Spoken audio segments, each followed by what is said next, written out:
Care mireasă este săracă?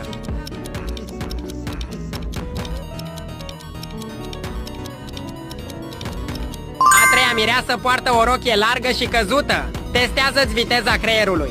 Doar 2% dintre oameni pot răspunde la toate întrebările. Câte animale vezi în imagine?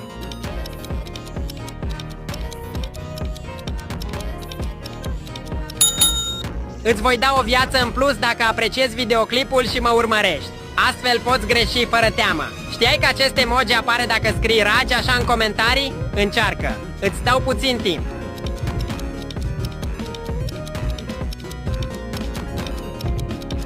Găsește numărul impar.